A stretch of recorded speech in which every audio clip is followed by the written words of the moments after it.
Suara saya terdengar ya, Dokter Elvira ya? Terdengar, Dok. Oke. Bismillahirrahmanirrahim. Assalamualaikum warahmatullahi wabarakatuh.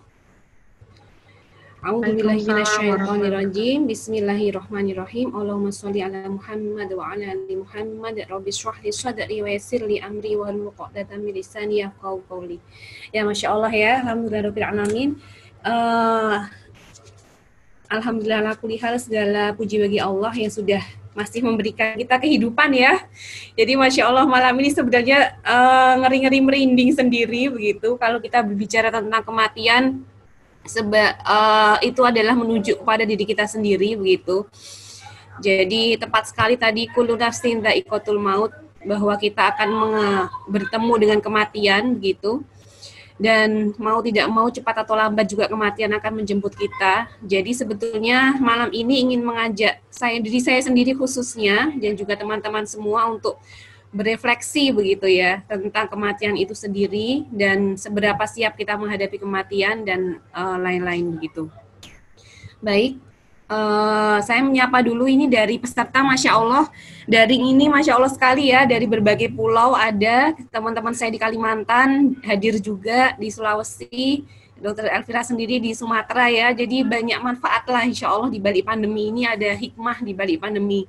Kita bisa meloncat sana-sini untuk daring, bahkan sekali waktu bisa kadang ikut 2 webinar dan seterusnya, begitu. Itu perlu kita syukuri bersama. Oke, baik langsung saja ya. Sebetulnya malam ini ingin mengajak diri saya sendiri dan teman-teman untuk menjadi orang yang cerdas begitu. Karena yang paling banyak mengingat kematian adalah orang yang cerdas. Ternyata seperti itu ya. Ternyata kalau selama ini kita mengejar misalnya gelar begitu, tadi ada yang sarjana gizi, ada yang perawat, ada yang dokter, ada yang sarjana S2 dan S3 dan seterusnya. Ternyata yang paling cerdas itu bukan yang berpangkat paling tinggi, bergelar paling tinggi, mempunyai harta paling banyak gitu ya. Ya, ternyata yang paling cerdas ialah yang banyak mengingat kematian seperti itu. Dan juga yang paling bagus persiapannya untuk mempersiapkan kehidupan setelah kematian. Ya, jadi semoga kita dikaruniakan kemampuan untuk menjadi orang-orang yang cerdas, insya Allah seperti itu ya. Oke, kemudian tujuannya ialah mengetahui kematian dalam pandangan Islam sendiri, mengetahui hukum perawatan jenazah, kemudian mengetahui prinsip-prinsip penyebaran penularan penyakit. Jadi sebetulnya nanti insya Allah di akhir akan saya kirimkan kepada panitia untuk link video perawatan jenazah secara lengkap. Jadi kalau Zoom ini kan berat ya untuk menayangkan video ya. Sebaiknya nanti saya jelaskan saja secara singkat, kemudian nanti dilihat secara lengkap di videonya agar lebih jelas gitu. Tapi perlu di preview untuk pemahaman yang lebih dalam. Nanti akan saya jelaskan. Ya, jadi tadi sudah saya sebutkan kullu nafsin dha'iqatul maut begitu ya. Jadi tiap-tiap yang berjiwa akan merasakan mati dan akhir-akhir ini sering sekali bahkan hampir tiap hari ada berita kematian, betul tidak ya di WA kita, betul tidak Dokter Elvira ya? Iya benar Dok, setiap hari bisa lebih dari 2 kadang yang meninggal gitu yang kita dengar beritanya. Ya, kadang tuh saya berpikir apakah ini sudah mau kiamat begitu ya. Jadi ya, Masya Allah, kenapa orang-orang baik-baik kok dia panggil dulu gitu ya. Jadi memang sudah tanda-tanda akhir zaman begitu ya. Sudah tanda-tanda akhir zaman ini sudah mulai nampak begitu. Salah satunya yaitu dipanggilnya orang-orang yang solih duluan begitu. Jadi Masya Allah. Dan marilah kita berharap kita digabungkan dalam barisan orang-orang yang solih begitu ya, yang tidak menyaksikan kiamat itu sendiri begitu. Ya, jadi Masya Allah, kullu nafsin dha'iqatul maut. Ini adalah di Ali Imran 185, harus kita camkan bersama bahwa setiap yang bernyawa pasti akan mati. Begitu. Baik saya, Dr. Elvira, Mas Idam misalnya, atau semua yang hadir di sini, cepat atau lambat pasti juga akan merasakan ya. Jadi kalau sebenarnya hidup itu bersiklus ya, lahir, anak-anak, remaja, dewasa, yang diidam-idamkan adalah menikah gitu ya. Tapi Mas Idam udah menikah ya, jadi nggak bisa diidamkan lagi. Ya, jadi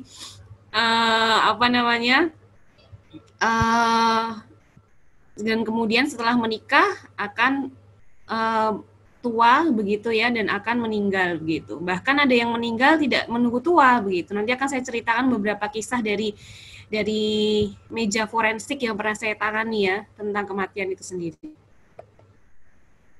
Oke.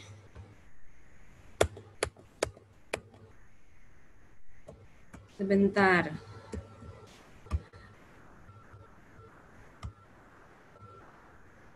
Kemudian, nah ini kalau waktu datangnya kematian sangatlah beragam begitu ya. Tetapi sebenarnya kita dijatah dan Rasulullah SAW sudah bersabda bahwa umur umatku antara 60 sampai 70 tahun begitu. Dan sangat sedikit yang melewati itu. Jadi kalau sudah sampai 60 ya, misalnya kita punya orang tua yang sudah 60, ya itu sebetulnya sudah jatahnya segitu begitu. Ketika melebihi itu alhamdulillah sudah dapat bonus. Dan ternyata banyak sekali yang meninggal sebelum waktunya ya. Mungkin yang baru-baru ini teman-teman dapat postingan WA di Yogyakarta ya, yang meninggal di pantai sekeluarga itu, ya Allah, sangat sedih sekali itu. Pasangan muda dengan anak-anaknya begitu, usianya ada yang baru 4 tahun, 8 tahun begitu, bahkan bayi yang sudah diambil begitu ya. Jadi memang kematian ini tidak bisa terduga, kapanpun bisa datang begitu.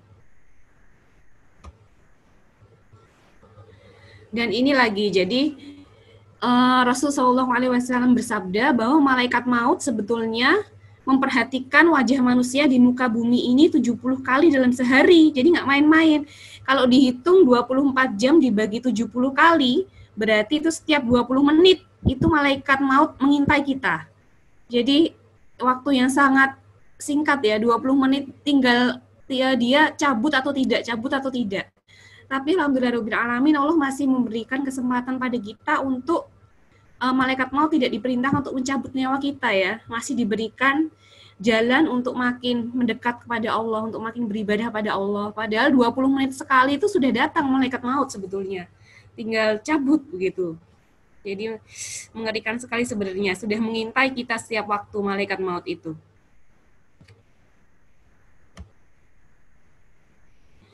Nah, jadi bagaimana tentang mengerikannya kematian begitu ya.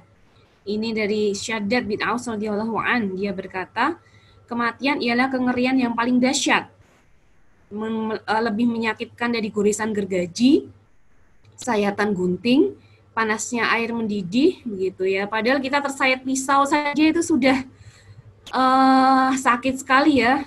Apalagi nanti gorisan gergaji itu seperti apa sakitnya. Seandainya ada mayat yang dibangkitkan dan bercerita kepada kita tentang kematian begitu, niscaya kita itu tidak bisa tidur dengan nyaman. Tapi Allah masih sayang dengan kita ya, jadi tidak ada kasus seperti ini. Jadi selama ini di forensik sendiri ada 2 tanda kematian, yaitu tanda kematian primer dan sekunder. Tanda kematian primer itu hilangnya nafas, jantung, dan nadi, sedangkan dan otak ya. Kalau tanda kematian sekunder itu munculnya kaku mayat, mungkin teman-teman tahu ada kaku, ada pembusukan. Nah, kalau sudah muncul tanda kematian sekunder ini, insya Allah tidak akan hidup lagi begitu.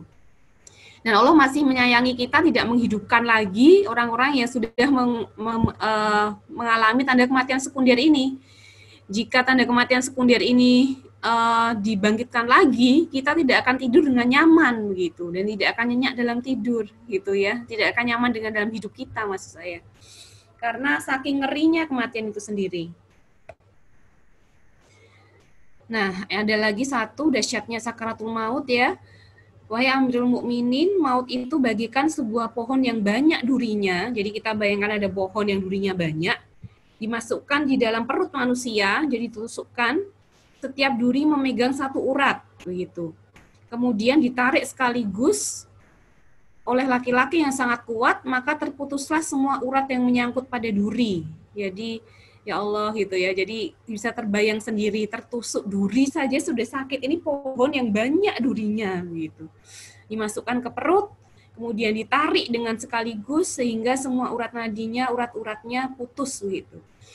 Nah, jadi ini sakaratul maut dahsyatnya seperti itu. Jadi oleh karena itu waktu-waktu mendekati kematian itu adalah waktu-waktu yang sangat krusial ya. yang sangat krusial sekali. Jadi jika di hubungan dengan forensik, semoga kita berharap mempunyai kematian yang wajar begitu, dan didampingi oleh sanak saudara kita, karena di sanalah syaitan mempengaruhi kita untuk murtad, untuk melakukan kemungkaran gitu ya. Ya karena itu waktunya sangat dahsyat sekali, sakit sekali gitu ya. Jadi ya Allah, semoga Allah ringankan sakaratul maut kita ya. Namun ini ada kabar gembira begitu bagi orang-orang yang beriman. Jadi jangan bersedih hati dulu. Bagi orang-orang yang beriman, yang mukmin, maka yang malaikat yang menjemput ialah dengan wajah yang putih begitu. Mukanya seperti matahari, membawa kafan dari surga, wewangian dari surga begitu ya. Dan akan diambil seperti aliran cucuran air dari mulut bejana, jadi sangat lembut sekali, mencabutnya itu sangat lembut sekali begitu ya. Jadi Masya Allah, ketika teman-teman semua tahu rekaman ada orang yang meninggal dalam keadaan sholat begitu ya, itu betul-betul nyata dia sholat, sujud, kemudian meninggal begitu. Atau dalam keadaan membaca Al-Quran, itu ya itu adalah contoh bagi orang-orang mukmin yang diambil oleh malaikat maut dalam keadaan lembut begitu ya. Wahai jiwa yang tenang, bangkitlah begitu ya. Mereka diambil lalu diletakkan di kafan yang berbau berwangian dari surga. Jadi Masya Allah ya. Ini merupakan sebuah kabar gembira bagi orang-orang yang beriman, dan tentunya kita semua berharap ya di sini teman-teman semua menjadi orang-orang yang beriman yang mendapatkan keistimewaan, dijemput oleh malaikat maut yang berwajah putih gitu ya. Masya Allah. Insya Allah kita semua bergabung dalam barisan orang-orang yang beriman tersebut. Amin ya rabbal alamin. Nah, ini dimulai dengan kisah di forensik ya. Jadi sebetulnya forensik itu apa? Forensik itu adalah sebenarnya ilmu kedokteran, medical forensik begitu ya. Ilmu medik atau kedokteran yang digunakan untuk kepentingan peradilan. Jadi membantu korban-korban kematian yang tidak wajar. Nah, jadi diharapkan ini besok ya, ketika kita meninggal itu kita bisa meninggal dengan keadaan kematian yang wajar gitu. Bagaimana sih Dokter Ida contoh kematian yang tidak wajar itu ya? Contohnya ialah orang yang gantung diri misalnya, atau korban pembunuhan gitu, atau korban tenggelam. Ya, jadi korban seksual abuse misalnya. Jadi korban-korban yang dicurigai tindak pidana dan yang meninggal tidak wajar itu kita otopsi di forensik. Dan proses otopsi itu sesuatu yang menurut saya berat ya. Jadi kan kita harus membuka organnya, dikeluarkan organnya satu persatu, otaknya ditimbang gitu ya. Jantungnya dikeluarkan, hatinya dikeluarkan, ditimbang satu persatu, diamati satu persatu, dan waktunya lama gitu. Jadi, marilah kita berdoa, kita nanti mendapatkan kematian yang wajar ya. Yang wajar itu kan insya Allah didampingi keluarga, ditalkinkan, kemudian disolatkan di rumah gitu ya, disolatkan keluarga begitu, dan dimakamkan dengan cara yang wajar juga begitu ya. Dengan cara ya kalau yang era COVID saat ini juga Masya Allah akses keluarga terhadap jenazah juga susah begitu ya. Jadi memang doa kita selain sakaratul maut yang indah, yang baik begitu ya, Allahumma hawwin alaina fi sakaratil maut, selain itu adalah kita mendapatkan kematian yang memang wajar ya, yang memang husnul khotimah seperti itu. Nah, kalau kisah-kisah dari bilik forensik itu sebetulnya banyak sekali. Jadi kalau saya sendiri sudah mungkin 200 mayat lebih ya yang sudah pernah saya periksa gitu. Dengan berbagai macam kondisi. Ini saya ceritakan yang paling ekstrim ya, yang paling ekstrim kanan dan ekstrim kiri begitu. Satu kisah yang paling ekstrim, kalau enggak nanti sebenarnya bisa jadi satu buku ya. Sudah ada 200 kisah gitu yang saya tangani. Kalau ditulis mungkin bisa jadi satu buku. Dan karena saya suka mencari-cari hikmah, jadi saya itu suka bertanya lebih pada keluarganya dalam setiap kasus sebenarnya bagaimana latar belakangnya dan seterusnya begitu ya. Jadi ini saya ceritakan yang ekstrim kanan dulu. yaitu ada seorang anak yang meninggal saat itu. Anak ini masih balita ya. Kemudian karena kelalaian dari neneknya, jadi ada anak yang dititipkan kepada neneknya, kemudian neneknya itu dan qadarullah rumah mereka itu mendekati sungai. Nah, kemudian neneknya itu sedang ada kegiatan dan anak itu lari ke sungai begitu. Lari ke sungai dan kemudian tenggelam. Nah, sebetulnya ibroh yang bisa diambil itu ke pengurus yang mengurusi anak itu sebetulnya kan kewajiban orang tua ya. Kalau dipasrahkan ke nenek itu sebetulnya sudah sebuah penderitaan sendiri untuk nenek kita, untuk orang tua kita sebetulnya sudah tua, kemudian menjaga anak begitu, kemudian mereka juga mungkin ada kerepotan. Dan ketika dilihat mayatnya seperti apa, Masya Allah, jadi mayat terbersih ya yang pernah saya lihat begitu. Jadi seperti orang tidur, senyum gitu, matanya tertutup, bersih sekali. Itu bersih sekali gitu ya, Masya Allah, betul-betul. Ini Insya Allah ahli surga ya anak ini ya. Karena memang belum ada salah, belum ada dosa begitu, dalam kondisi tersenyum dan bersih sekali begitu. Nah, kemudian ada lagi yang ekstrem kiri begitu. Ekstrem kiri ini ceritanya begini, ceritanya ada muda-mudi yang berpacaran ya di sini. Kemudian konon cerita yang si pemuda ini mendapatkan motor baru gitu. Mendapatkan motor baru. Nah, kemudian motornya itu dicoba dan si gadis ini, si pacarnya ini diminta untuk menyaksikan di pinggir jalan. Jadi si cowok ini mencoba motor barunya sembari atraksi ya, mungkin ingin menampakkan kejantanan atau kepiawaian dan seterusnya. Nah, kemudian qadarullah juga ada truk yang datang dan menyambar motor tersebut. Dan itu memang dalam keadaan yang sangat hancur ya.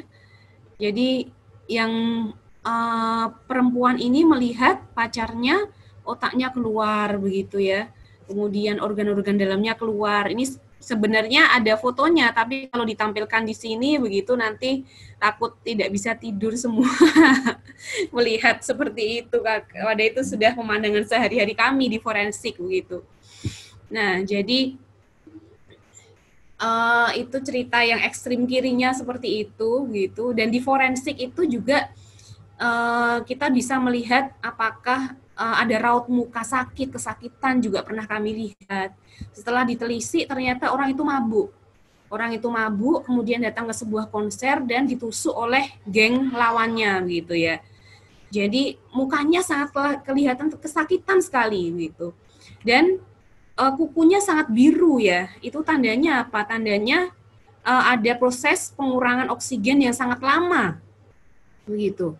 Jadi diibaratkan memang sakaratul mautnya itu agak susah untuk orang ini, sudah mukanya kesakitan gitu, kemudian kukunya biru begitu ya. Nah, jadi itulah di forensik itu sebetulnya membantu mayat berbicara begitu. Jadi profesi yang mungkin sedikit di diri orang, tapi kami di forensik ini merasa mempunyai amanah yang besar karena membantu mayat berbicara gitu ya. Yang salah satu contohnya itu saya betul-betul melihat ada suami istri, istrinya meninggal begitu. Kemudian suaminya menangis-nangis di depan saya dan meminta untuk jangan diotopsi karena kasihan istrinya dan seterusnya begitu. Dan saya saat itu sangat iba dengan suaminya. Ternyata beberapa hari kemudian setelah penyelidikan, yang membunuh ialah suaminya sendiri begitu. Itu juga ada. Jadi memang berbagai sandiwara pernah kami alami di forensik begitu ya. Oke, jadi mungkin itu sedikit cerita tentang keforensikan begitu. Nanti kalau sebenarnya pengen dibuat buku tapi belum ada waktunya untuk menulis ya. Kalau mau diceritain lagi masih ada beberapa kisah yang menarik lagi. Oke, lanjut dulu. Nah, bagaimana hukum untuk pemeriksaan atau perawatan jenazah dalam Islam? Nah, saudara-saudara semua, sebenarnya hukum perawatan jenazah dalam Islam ini fardu kifayah. Jadi merupakan sesuatu yang wajib kita ketahui. Begitu. Jadi kita sebagai yang mukallaf, yang balik, itu sebetulnya sudah harus berkompetensi untuk merawat jenazah. Kalau sampai saat ini kita belum bisa merawat jenazah, berarti harus bertanda tanya begitu ya, karena ini sesuatu yang sangat penting. Nah, kalau misalnya kita bertatap langsung nanti ada prakteknya, tapi prakteknya ini digantikan oleh video, begitu. Insya Allah tidak akan mengurangi ilmunya, begitu ya. Jadi fardu kifayah dan pahalanya banyak sekali, nanti di belakang akan disebutkan. Nah, ini jika jenazah sudah meninggal, biasanya di rumah sakit, maka ada beberapa yang bisa dilakukan, yaitu mengucapkan innalillahi wa inna ilaihi raji'un, menutup mata, kemudian ditutup mulutnya, bisa diikat dagunya, diluruskan kakinya, tangannya disedekapkan, dan seluruh tubuhnya ditutup begitu. Nah, sementara ini kalau misalnya meninggal di rumah ya, bisa kita lakukan seperti ini, bisa diikat dengan tali atau selendang atau dengan apapun, sementara kita siapkan barang-barang yang untuk merawat jenazah. Seperti itu. Oke, kemudian, nah, sebetulnya semuanya harus dirawat. Apa sih, ada keadaan apa yang tidak boleh dirawat? Yaitu yang tidak ada air. Yang tidak ada air, yaitu kita tayamumkan. Atau yang kedua, ketika jenazah tersebut rusak dan semakin rusak jika dimandikan, yaitu kasus-kasus kecelakaan yang kereta api itu sampai terpotong-potong, sampai hancur sekali. Sampai kepala di kaki-kaki di kepala sudah tidak berbentuk lah.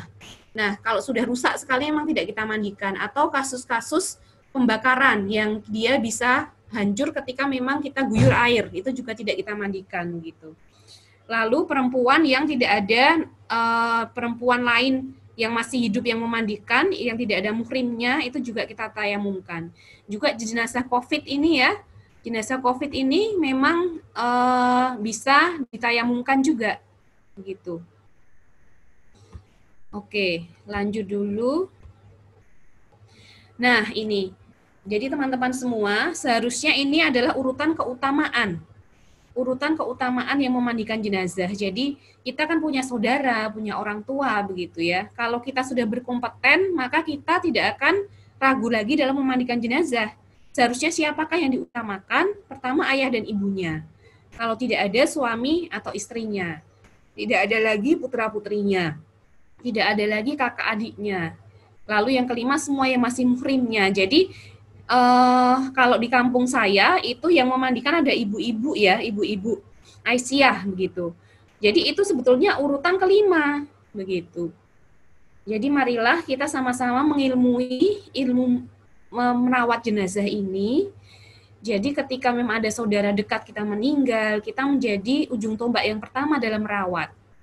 Mengapa? Karena Rasulullah SAW bersabda, hendaklah orang yang memandikan jenazah ialah orang-orang yang amanah begitu ya, terpercaya.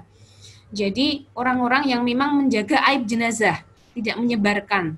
Jadi jangan sampai ada orang yang oh iya itu mayatnya ternyata misalnya di punggungnya ada ini, ada boroknya dan seterusnya begitu ya. Aib itu nanti ditularkan satu orang ke orang yang lain. Jadi pentingnya orang-orang yang amanah ini dalam merawat jenazah itu adalah untuk menyembunyikan aib jenazah begitu. Dan marilah nanti kita yang menjadi ujung tombak ketika ingin merawat jenazah. Nah, jadi apa saja hukumnya? Hukumnya ada, maksudnya apa saja step-stepnya begitu. Yang pertama ialah memandikan, mengkafani, mensolatkan dan menguburkan. Jadi insya Allah kalau mensolatkan sudah sering ya.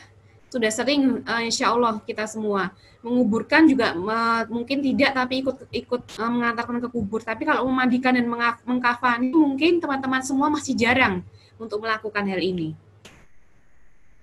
Nah, sebelumnya saya sampaikan dulu prinsip aseptik dalam perawatan jenazah ya. Jadi ada penyakit yang menular melalui darah dan penyakit infeksius yang melalui kontak langsung. Jadi hati-hati kalau kita merawat jenazah harus paham jenazah tersebut sakit apa begitu ya. Kalau tidak paham berarti kita harus melakukan harus memakai APD yang lengkap.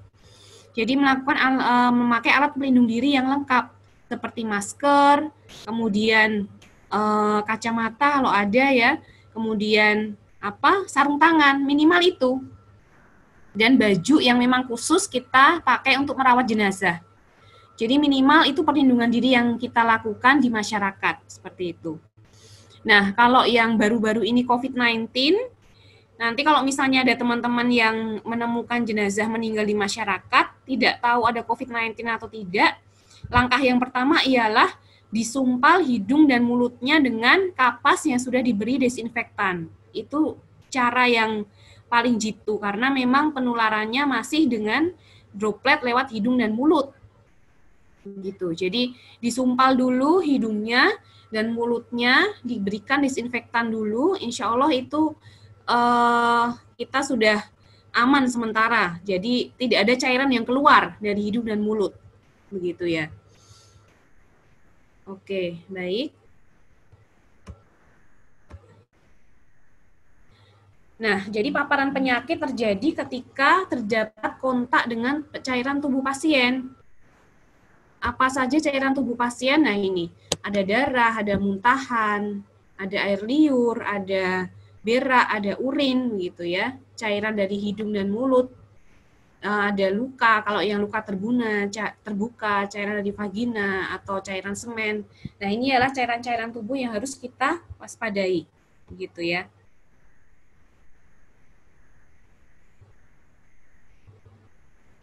Suaranya tidak kedengaran, ya? Maaf. Dengar ya? Oh, mungkin ada yang ini, ada yang jaringannya kurang bagus mungkin. Baik, kita lanjutkan. Waktu saya berapa menit lagi dari Dr. Elvira? Masih sekitar 10 menit lagi, Dok. Oh, baik. Jadi ini ya, yang harus kita pakai ada sarung tangan, kemudian ada masker, ada alat pelindung diri. Nah, ini kalaupun kita harus memandikan di rumah, paling tidak minimal itu, begitu, plus kacamata ya. Dan juga ada alat untuk dekontaminasi, ada alat untuk cuci tangan, begitu, dan pembuangan limbah juga harus bagus. Jadi, memang kita sediakan alat-alatnya dengan lengkap dulu. Ya. Kemudian yang alat pelindung diri digunakan sebelum memandikan jenazah, kontak langsung, nanti saya cepat saja, akan saya share nanti slide-nya. Dekontaminasi, intinya disiapkan tempat yang terisolir ya. Jadi pengalaman saya melayat itu ada yang cuma ditutupi, jenazah itu dimandikan di lapangan, di halaman rumah, kemudian cuma ditutupi oleh jarik. Dan orang-orang itu pada ngintip gitu loh. Jadi sedih ya sebetulnya. Jadi kita yang sekarang sudah teredukasi tentang perawatan jenazah itu kalau bisa pertama dipilih tempat yang tertutup, yang memang aurat itu terjaga, jangan sampai diintip-intip begitu ya. Nah, jadi silakan nanti dikondisikan dengan baik. Area yang tertutup, lalu dibuat lubang. Jadi kalau misalnya ada cairan tubuh, ada darah, begitu, mengalirnya ke satu tempat, ke lubang itu. Baik. Kemudian mencuci tangan dengan air mengalir dan sabun, sudah tahu ya insya Allah. Ini adalah ada langkah-langkah mencuci tangan, insya Allah juga sudah paham di era COVID ini kita dengung-dengungkan terus untuk mencuci tangan. Pembuangan limbah begitu. Jadi kalau nanti ada kotoran, salah satu langkah dalam rawat jenazah ialah mengurut. Mengurut kalau misalnya keluar najis, misalnya berak begitu, beraknya dimasukkan ke plastik. Dibungkus baru dibuang gitu ya. Jadi ada tempat khusus pembuangan limbah kalau misalnya ada, kalau tidak ya dibuang tapi dibungkus plastik dulu gitu. Nah, ini ya. Jadi pahalanya tuh banyak sekali. Memang susah merawat jenazah itu memang susah ya. Ada yang jijik, ada yang ini gitu. Tapi kalau misalnya sudah di masyarakat apalagi keluarga kita begitu ya. Apa pahalanya? Ini barang siapa yang menyaksikan jenazah dari rumahnya dengan penuh keimanan begitu ya, dan mensolat sampai dia disolatkan, maka pahalanya 1 qirot begitu. Kemudian ditanya lagi yang sampai dikuburkan pahalanya 2 qirot begitu ya. Kemudian apa itu qirot? Yaitu sebesar 2 gunung yang besar. Jadi jangan diremehkan kalau ada petugas-petugas perawatan jenazah ya. yang di rumah sakit itu Masya Allah pahalanya banyak sekali itu, karena menolong orang untuk merawat jenazah itu memang pahalanya besar gitu ya, dan ini sering kita lupakan. Nah, jadi meraih pahala dari orang-orang yang sudah meninggal itu dengan tadi memandikan, mengkafani, mensolatkan dan menguburkan. Begitu. Nah, prosedurnya seperti apa? Ini harus kita siapkan. Ada meja, air, tentunya gayung, tabir, waslap gitu ya. Gunting, sarung tangan, sudah sabun mandi, sampo, kapur baru, tusuk gigi, kapas dan handuk.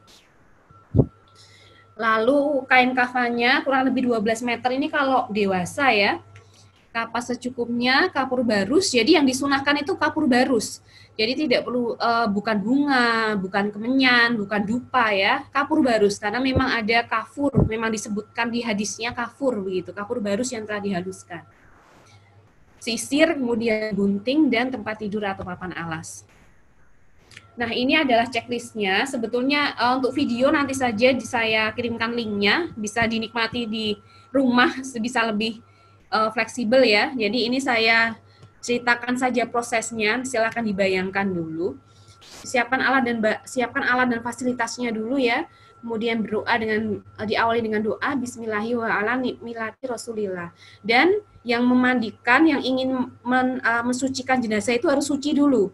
Jadi kalau haid jangan mensucikan, kalau belum berwudu jangan mensucikan. Jadi kita kalau ingin mensucikan harus suci dulu. Sama kalau ingin mentayamumkan orang sakit harus suci dulu. Nah itu harus digarisbawahi. Kemudian berniat, lalu diawali dengan membersihkan dulu. Jadi seperti kita ke kamar mandi ya logikanya. Kalau sebelum wudu itu kan kita kencing dulu gitu. Kalau ada najis dibersihkan dulu. Nah sama dengan ini. Yaitu pertama membersihkan semua lubang-lubang tubuh, intinya itu. Dan mengurut perutnya. Jadi dari perut, kalau orang sudah meninggal dari perut, itu kalau diurut bisa keluar fesesnya. Nah ini siap-siap ditampung dengan kain plastik tadi untuk membungkus. Begitu, setelah bersih-bersih, begitu, kemudian diwudukan. Diwudukan seperti orang yang wudu persis. Begitu ya. Nah, setelah diwudukan baru mandi. Jadi sangat mudah ya. Membersihkan, dihafalkan itu sebetulnya sangat mudah. Yang pertama ialah niat dulu, kemudian yang kedua ialah melepaskan dulu ya, melepaskan semua aksesoris, semua baju. Nah, kalau bisa cincin, jam tangan, kalau ada gigi palsu dilepas gitu. Kalau kita tahu dilepas gitu. Kecuali yang permanen ya, IUD yang atau susuk yang tertanam, susuk KB, nah itu tidak perlu. Tapi kalau masih bisa dilepas, yang prostese kita lepas. Begitu. Kemudian melepaskan seluruh pakaian dan aksesoris, membersihkan yang kotor-kotor, mulai mewudukan dan memandikan. Nah, dalam memandikan ini dimulai disunahkan dengan anggota yang sebelah kanan dulu. Dimandikan di sebelah kanan dulu. Kemudian nanti sudah bersih dimakaikan sampo, sabun sebelah kanan, kemudian dimiringkan lagi untuk memandikan sebelah kiri. Jadi kita ikuti sunnah wudhu dari sebelah kanan dulu dan jumlahnya ganjil.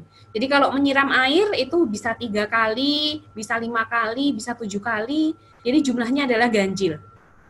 Begitu, itu sunnahnya seperti itu. Kemudian mengkafani jenazah. Nah, mengkafani jenazah ini menyiapkan kain kafan yang sudah dipotong sesuai ukuran. Jadi kalau misalnya bayi ya kita setting dulu yang dipotong itu adalah bayi begitu, ukuran bayi begitu ya.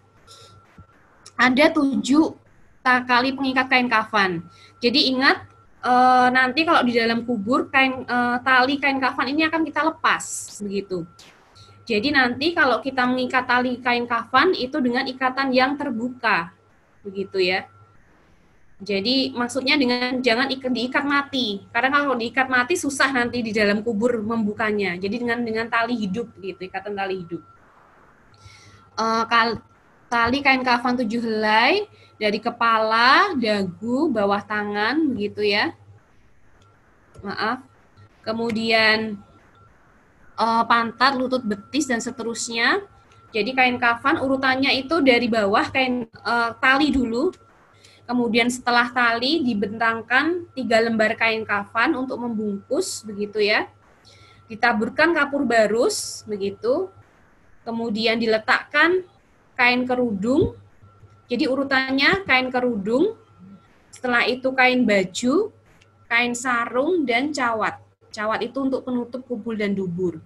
Nah, nanti untuk lebih jelasnya bisa dilihat di video. Insya Allah sudah dibuat videonya oleh FKKMK UGM dan nanti bisa diikuti dengan jelas bagaimana cara membentangkan kainnya, sarungnya, dan seterusnya. Nah, sebetulnya handscoon itu harusnya double, yaitu setelah digunakan untuk membersihkan berak, maka dia akan handscoon-nya itu dilepas ya. Handscoon-nya dilepas, dan kemudian menggunakan handscoon yang selanjutnya untuk membersihkan yang bersih. Jadi handscoon atau sarung tangannya itu memakai double, khususnya untuk yang bertugas membersihkan berak begitu. Karena agar bisa dilepas untuk memandikan yang bersih. Oke, lalu ini ya pelaksanaan mengkafani. Kalau sudah dimandikan, sudah dianduki, sudah diberikan anduk, kemudian kalau perempuan itu dikepang ya, dan sunahnya dikepang 3. Ini mungkin baru tahu ini. Nah, jadi di sunahnya kalau perempuan itu dikepang 3. Begitu, rambutnya. Jadi memang perempuan itu kan sebetulnya rambutnya kalau bisa panjang ya. Mungkin salah satu ibrohnya ini begitu. Jadi bisa dikepang 3. Kemudian dipasang kain cawat yang telah dibuat, ditutup semua lubang-lubang begitu.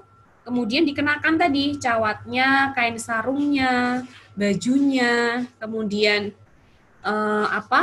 jilbabnya, penutup kepalanya, semuanya dikenakan. Jadi kemudian kain kafannya juga dikenakan begitu dan ditali. Tali ini nanti ditempatkan di sebelah kiri begitu karena dia akan dihadapkan ke kiblat. Oke, yang selanjutnya ialah mensolatkan. Insya Allah sudah paham semua ya. Saya hanya mereview. Jadi ada 4 takbir. Takbir yang pertama ialah membaca Al-Fatihah. Yang kedua ialah sholawat Nabi, begitu. Yang ketiga doa untuk jenazah, Allahumma firlahu warhamhu wa'afihi wa'fu anhu. Yang keempat ialah doa untuk keluarga jenazah. Nah, apa saja syarat sahnya sholat jenazah, yaitu sama dengan syarat sahnya sholat. Harus menutup aurat, suci dari hadas dan najis, suci badan, pakaian, tempat, dan mayat sudah dimandikan dan dikafani. Begitu. Lalu letak mayat di sebelah kiblat, kecuali kalau dilakukan di atas kubur atau sholat gaib gitu. Jadi kalau misalnya nanti teman-teman mendengar misalnya ada yang meninggal saudara kita di tempat yang jauh, kita bisa melakukan sholat gaib. Jadi jangan bersedih hati, masih bisa dapat pahala insya Allah dengan melakukan sholat gaib bersama. Begitu. Untuk doanya, tadi di takbir keempat yang sebelum saya sebutkan, doanya ialah Allahumma la tahrimna ajrohu wa la taftinna ba'dahu wa firlana walahu. Itu yang singkat ya. Kemudian dilanjutkan dengan salam menoleh ke kanan dan ke kiri. Dan selanjutnya ialah menguburkan jenazah. Menguburkan jenazah itu prosesnya adalah kalau bisa kakinya dimasukkan terlebih dahulu daripada kepala, jadi dimiringkan. Kemudian kan dihadapkan ke kiblat ya. Kemudian bagian muka dan kaki itu dibuka. Jadi kalau dari segi ilmu jenazahnya, dari segi ilmu forensiknya itu adalah mempercepat pembusukan. Jadi ada jalan untuk bakteri-bakteri dari luar untuk masuk ke dalam tubuh untuk menguraikan tubuh. Jadi dibuka, dihadapkan ke kanan, dan pipinya itu menempel ke tanah begitu ya. Jadi pipinya menempel ke tanah sehingga akan mempermudah penguraian. Kakinya juga seperti itu.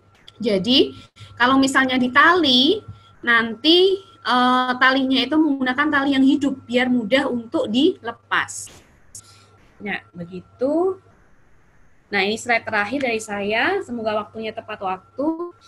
Jadi jangan lupa kita selipkan ya di doa-doa kita, doa ini ya. Allahumma inna nas'aluka salamatan fid din wa afiyatan fil jasadi wa ziyadatan fil ilmi wa barakatan fil rizqi wa taubatan qoblal maut, wa rahmatan indal maut, wa maghfiratan ba'dal maut. Allahumma hawwin alaina fi sakaratil maut, wa najjata minan nar, wal afwa indal hisab. Amin ya rabbal alamin. Semoga kita semua dikabulkan, mendapatkan kematian yang husnul khotimah, sakaratul maut yang ringan insya Allah, kemudian dijemput oleh malaikat maut yang bersinar begitu ya, dan memang di alam barzah besok kita ditempatkan di tempat yang mulia insya Allah sampai ke surganya nanti bertemu dengan Rasulullah SAW. Amin ya rabbal alamin.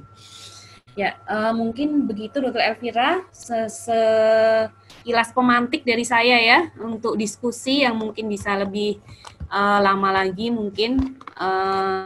Semoga banyak yang ditanyakan sehingga tergelitik untuk mengetahui gitu ya.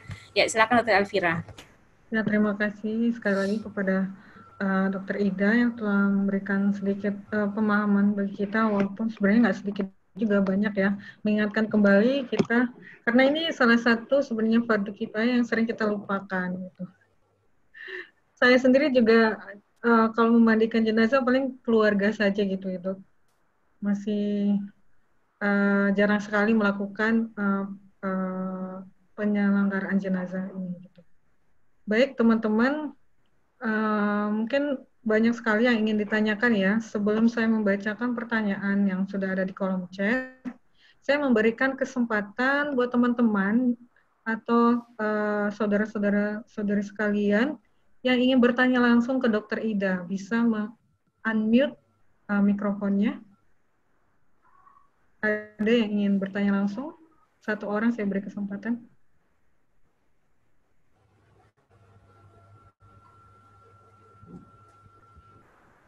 Ya, silakan dok. Ada yang raise hand ya, Dr. Probo Suseno, SPPD. Ingin bertanya ya dok? Boleh dok? Masya Allah, beliau itu senior saya jauh. Malu nanti saya jawab ini. Dr. Probo. Ya dok, boleh dok? Silakan dok. Waalaikumsalam warahmatullahi wabarakatuh. Suaranya agak kurang ini dok, bisa lebih keras. Bagus sekali penyampaiannya, bagus sekali, lengkap ya, bagus sekali. Memang sebaiknya memang kita ada ahli yang seperti Ade ya, yang bisa menguasai forensik sekaligus syariat Islam ya. Memang idealnya seperti yang saya tanyakan di teks itu, idealnya seorang ahli forensik pendidikan yayasan ya, seperti Bima Selasih itu ya, sehingga banyak sekali orang-orang yang saudaranya, ayahnya, ibunya, mertuanya, besannya meninggal atau anak kesayangan meninggal, pengen ditangani secara Islami tapi yang aman gitu, secara medis aman tapi juga secara syariat benar gitu. Itu yang pertama. Maka saya sarankan adik punya lembaga itu ya, bisa merekrut tenaga kerja ini, orang-orang pinter, tapi jaga supaya mereka aman. Ibu bunda saya, ibu kandung saya itu seorang perawat, tapi tertular penyakit waktu merawat jenazah gitu. Ibu saya, tapi ibu udah 15 tahun yang lalu. Ibu sangat baik. Ibu melatih orang-orang di Kabupaten Sukoharjo, banyak di muridnya, tapi beliau waktu itu pas nggak fit merawat karena memandikan jenazah gitu, akhirnya ketularan ya. Ibu akhir situ, ya, hanya 3 bulan kena hepatitis fulminan. Jadi ini penting sekali. Yang kedua, ada pendapat dosen Gajah Mada dari kedokteran yang bagus sekali, menarik untuk adik ya. Jika sampai itu emas, platina itu untuk emas dan naik kemudian itu asal dari bumi, tidak perlu dilepaskan yang hebat-hebat, karena asal dari bumi maka dari tanah kembali ke tanah itu. Ini pendapat beliau yang saya agak kaget tapi menarik. Waktu itu saya juga wow, dan benar pendapat beliau, pendapat para ulama juga, jadi saya juga baru tahu pendapat beliau menarik ini. Suaranya kurang jelas dok, bisa lebih jelas dok? Iya dok, maaf, putus-putus. Ya, putus-putus dok. Ya, jadi itu tadi tentang implant yang dari platina atau emas yang teknologi juga perlu dimasukkan. Pendapat beliau seorang pakar ahli alasannya apa?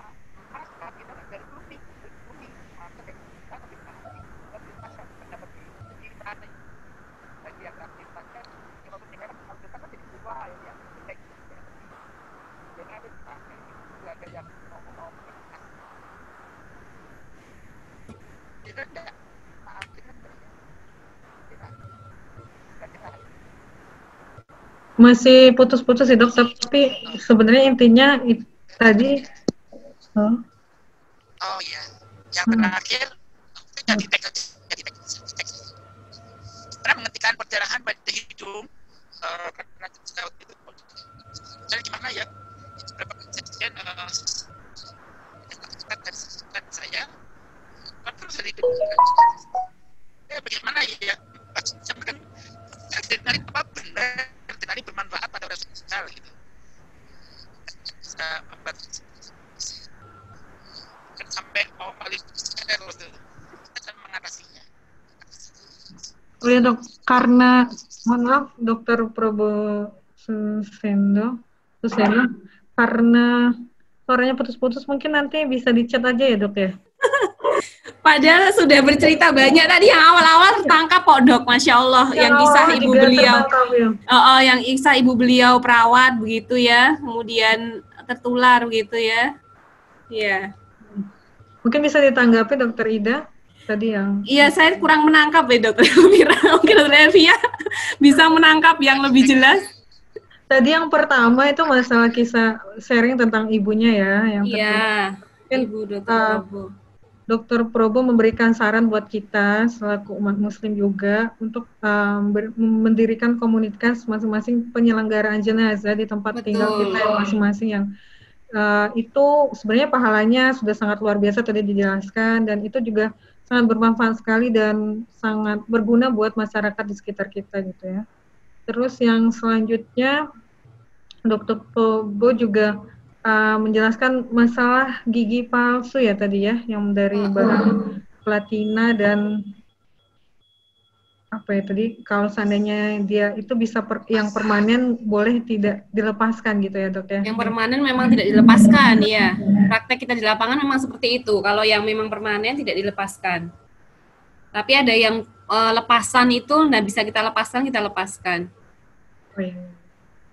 Baik, kita lanjutkan ke pertanyaan yang sudah ada di chat ya dok. Terima kasih banyak untuk Dokter Probo. Terima sangat Dokter Probo, arahannya, masukannya, ya, Masya Allah. Semoga kita di sini semua bisa mendirikan yang saran dari Dokter Probo tadi ya. Ya Allah, amin ya Allah. Luar biasa sarannya. Karena ternyata itu sangat berguna ya dok ya. Iya, betul. Karena memang kalau di rumah sakit itu seadanya. Jadi jenazah muslim kadang dirawat oleh perempuan, kadang dirawat oleh perawat laki-laki. Itu terjadi di rumah sakit itu. Memang kadang miris juga ya Dokter Probong ya.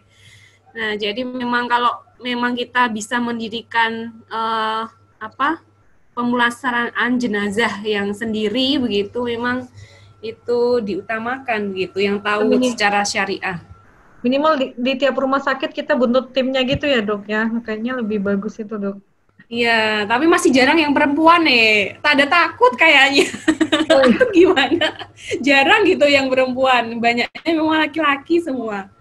Oh iya. Kita langsung ke pertanyaan selanjutnya ya dok. Iya, monggo. Ini ada yang bertanya tentang selama ini dari Mas Iqbal Mutakin, dia bertanya dok, selama dokter di forensik apa pernah mendapat jenazah orang soleh yang meninggal karena kecelakaan? Bagaimana keadaannya? Ini penasaran dengan keadaan pasien yang itu ya, korbannya. Aduh, Masya Allah, pernah banget, itu sesuatu yang luar biasa. Dia bilang karena ada beberapa kasus orang yang baik saranya jadi kecelakaan. Iya, betul. Kadang saya juga saya juga bertanya-tanya kenapa orang yang solih, ya Allah, kenapa diambilnya dengan jalan kecelakaan gitu. Ternyata setelah ada itu, jadi itu memori yang sangat luar biasa. Jadi ini adalah anak seorang yang solih gitu, jadi bapak ibunya itu keduanya seorang ustadz, seorang pendakwah gitu ya, yang mempunyai anak yang saat itu ingin sekolah di luar negeri gitu. Jadi anak ini juga penghafal Al-Quran. Jadi Masya Allah begitu, penghafal Al-Quran. Kemudian beliau boncengan dengan kakaknya dan qadarullah terjadi kecelakaan. Kakaknya ini hidup dan adiknya ini perempuan meninggal begitu ya. Dan apa yang ditemukan begitu memang saya lihat birunya itu tidak lama. Jadi Adinda ini meninggal dengan sangat cepat begitu. Jadi Allah itu sangat sayang mengambilnya itu tidak dengan rasa sakit gitu. Jadi Masya Allah. Jadi saya saat itu merinding sekali karena semua ustadz dari Jogja, dari Klaten itu datang banyak sekali untuk mensolatkan. Jadi ya Allah gitu ya, kalau orang solih itu seperti ini ya, Masya Allah gitu. Dari pelayatnya saja udah membuat merinding gitu, karena yang datang itu ustadz-ustadz dari Jogja itu datang semuanya kumpul begitu, mensolatkan malam-malam gitu sampai jam 1 malam. Saya diantar oleh salah seorang ustadz saya itu jam 1 malam. Jadi dari pelayatnya itu sudah banyak sekali, karena ada hadisnya barang siapa yang disolatkan oleh 40 orang mukmin gitu ya. Jadi kan ada hadis tentang seperti itu kan. Jadi Masya Allah. Dan selain itu juga lukanya minimalis, jadi lukanya tidak banyak. Kemudian beliau juga bersih, gitu. Tanda kebiruannya sangat minimal, yang memang tandanya Allah itu memanggil malaikat mautnya itu cepat sekali. Entah mekanisme kematiannya bagaimana, langsung kena otak atau bagaimana, yang jelas tidak ada rasa sakit, tidak banyak rasa sakit gitu ya. Nah, jadi itu mungkin ceritanya masih merinding, itu memori yang luar biasa itu, Pak Iqbal. Jazakillah, dokter. Iya. Ya, berarti kalau birunya sedikit tuh artinya dia memang tidak lama ya dok, langsung meninggal gitu ya? Kematiannya lebih cepat begitu. Oh, cepat. Ya, kalau birunya banyak maksimal begitu berarti lama, kematiannya itu bersifat lebih lama. Jadi kekurangan oksigennya itu lebih lama begitu daripada yang lebih cepat, daripada yang putih, yang pucat gitu. Birunya tidak banyak ya? Iya. Berarti dia lama sakitnya gitu ya? Bisa dikatakan seperti itu, karena kondisi kekurangan oksigen kan sakit. Kayak ya, kita benar. berenang aja di dalam gitu ya, kelamaan aja udah sakit sekali kan, pusing dan seterusnya. Ya, dok. Baik, ada pertanyaan lagi nih dok. Dari Dr. Probo lagi, beliau bertanya, bagaimana menghentikan darah yang keluar dari hidung dok saat wafat? Ada yang sampai akan turun ke liang lahat tuh masih berdarah katanya dok. Itu tipsnya gimana dok? Oh iya. Jadi memang kalau dari lubang-lubang itu kita sumpal dengan kapas tadi ya. Selain disumpal dengan kapas, itu kapasnya tentunya berlapis, dan dalam mengalasi plastik itu kan ada 3 kafan. Jadi dalam mengkafani itu ada 3 kafan. Kafan lapis pertama dilembarkan, lapis kedua dilembarkan, lapis ketiga plastik, begitu Dokter Elvira. Jadi di sela-sela kafannya itu dilapisi plastik dulu, baru terakhir ialah kafan lagi. Nah, itu akan mencegah, kan yang kita khawatirkan itu penularan dari jenazah ke orang yang menguburkan kalau ada, atau yang melayat kalau ada yang infeksius jenazahnya ya. Nah, itu kita lakukan dengan seperti itu. Dibungkus lagi plastik di antara kafan kedua dan ketiga yang terakhir. Begitu Dokter Elvira? Oh ya. Baik dok, berarti dibungkus mengatasinya dengan plastik ya dok, biar tidak keluar lagi. Tidak keluar ya.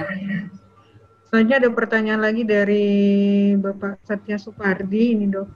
Dia bertanya, sekarang kan sudah viral di pandemi COVID-19, mayat meninggal karena corona tidak dimandikan, kadang-kadang seperti biasa malah utuh dengan baju. Ada beberapa berita viral itu ya dok ya, sebab takut tertular. Bagaimana model ini dari sudut kedokteran yang syar'i dok? Ya, jadi ada beberapa jenazah yang tidak dimandikan itu seperti tadi ya, yang kalau misalnya sangat infeksius atau yang rusak semakin rusak begitu. Jadi dari segi syar'inya memang itu dibolehkan begitu. Jadi bahkan jenazah yang COVID kalau ditayamumkan saja boleh, tidak harus dimandikan. Jadi kalau memang dikhawatirkan tidak punya sebuah unit rumah sakit forensik, tidak punya APD yang memadai atau tenaga yang tidak terlatih, ditayamumkan saja sudah boleh begitu. Jadi memang itu boleh menurut syar'i ya, ketika kasusnya sangat infeksius dan tidak ada APD yang memadai. Baik, karena banyak sekali berita viral tuh, oh ini masih pakai baju, kan suka banget tuh sering kita terlihat berita-berita viral kayak gitu dok, jadi menjadi kekhawatiran di masyarakat umum gitu. Padahal tapi saya rasa tidak ya, kalau instalasi forensik insya Allah sudah paham kan ya. Nanti Iya dok. ada lagi webinar untuk khusus COVID, ada lagi besok Selasa insya Allah, diisi oleh kolega saya dari UI gitu tentang khusus COVID ya. Kenapa tidak saya berikan tajuk khusus COVID? Karena itu bukan kompetensi kita. Kita kan kompetensinya yang di masyarakat yang memang bagus. Kalau memang infeksius kan segera kita larikan ke rumah sakit begitu ya untuk dirawat begitu. Ya silahkan. Jadi sebenarnya itu tidak menyalahi syariah dok ya? Iya.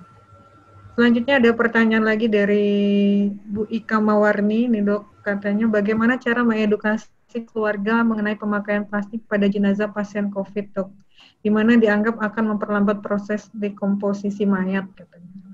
Iya, jadi kalau untuk dekomposisi mayat itu ada 2 cara Bu, yaitu dari internal dan dari faktor eksternal. Faktor internal yaitu bakteri-bakteri yang ada di dalam usus, di dalam tubuh kita sendiri itu bisa melakukan pembusukan juga. Tetapi faktor eksternal itu juga bisa, yaitu bakteri-bakteri yang ada di dalam tanah. Jadi bagaimana dengan jenazah COVID yang dikuburkan bersama, misalnya bersama petinya begitu ya, tetap bisa membusuk, tapi memang membutuhkan waktu yang lebih lama begitu daripada jenazah yang lainnya. Dan siapa tahu kita dianugerahi yang memang tidak bisa membusuk. Ada ya jenazah para menghafal Al-Quran, para syuhada itu kan Masya Allah kan, ketika ada dibongkar makam gitu masih utuh ya, siapa tahu malah kita dianugerahi yang seperti itu gitu kan, Masya Allah. Nah ini ada juga dok terkait pertanyaan yang dokter jelaskan, ada yang bertanya juga, ada yang nggak busuk padahal sudah terkubur 30 tahun, itu gimana dok penjelasannya? Itu Masya Allah lah, itu karunia Allah, udah tidak bisa dijelaskan dengan kata-kata gitu. Tapi pengalaman gali kubur ini ada sedikit cerita Mbak Dr. Elvira, bahwa di kubur itu kita betul-betul didudukkan gitu, karena saat itu kan kita gali kubur ya, jenazah yang sudah sekian bulan yang tinggal tengkorak, ternyata urutan tengkoraknya itu tidak urut seperti orang berbaring. Kalau orang berbaring kan kepala, tangan, leher, tangan gitu kan, tapi semua tertumpuk di tulang panggul. Jadi memang dia itu didudukkan betul jenazah yang kita gali itu loh. Jadi setelah memang siksa kubur itu ada gitu. Jadi Masya Allah ya, kalau kita belajar forensik itu Masya Allah semakin banyak tercengangnya gitu ya Allah. Ternyata siksa kubur ada gitu. Itu terjadi betul-betul gitu. Ya silakan. Jadi keanehan kubur itu ada. Ya silakan. Kalau secara normalnya dok, kalau normalnya dia terjadi pembusukan terus jadi tengkorak itu berapa lama ya dok? Pembusukan menjadi tengkorak itu tergantung dengan banyaknya bakteri di tanah, banyaknya bakteri dalam tubuh. Kalau orang diabetes akan lebih banyak cepat membusuk. Jadi sangat tergantung sekali. Dan penelitiannya kalau kita belum ada di Indonesia ini. Kalau di luar kan boleh ya penelitian dengan mayat. Babi dianggurkan gitu boleh, kalau kita belum boleh. Jadi sangat tergantung, ada beberapa bulan sampai beberapa tahun, kalau yang memang di balsem itu sampai beberapa tahun dan seterusnya. Macam-macam sesuai dengan kondisi tubuhnya. Baik. Ada pertanyaan selanjutnya ya dok, dari Pak Ismalik Medan ini. Dia menanyakan bagaimana jika kondisi liang genangan air tinggi dok, sudah diusahakan dikuras juga masih tinggi. Itu bagaimana cara pengurannya seperti itu kayak gitu. Ya, kita kan bisa melakukannya sebisa mungkin ya. Ya berarti kalau memang airnya sudah seminimal mungkin kita kuras, ya sebisa mungkin kita masukkan. Bahkan kalau korban itu tsunami di Aceh itu kan dikuburkan massal dengan tanah yang becek seperti itu. Jadi memang di lapangan itu kita tidak bisa mempengaruhi faktor alam ya. Faktor alam itu memang ada faktor lain ya, sebisa mungkin kita kuras. Kalau tidak bisa ya kita kuburkan seadanya, sebisanya gitu. Ya, ini ada pertanyaan lagi dok, kita pertanyaan selanjutnya dari Bu Lela Nurfitria, tapi ini kayaknya agak di luar dari materi, tapi tidak apa-apa ya dok, saya bacakan. Oh ya, semoga bisa dijawab.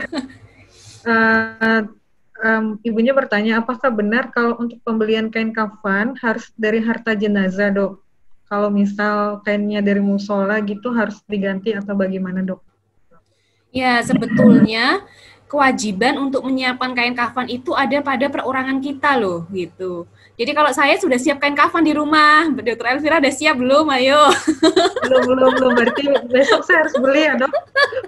Iya, kalau saya sudah siap di rumah itu satu paket. Jadi kain kafan, kemudian sampo, kapur barus, kemudian sisir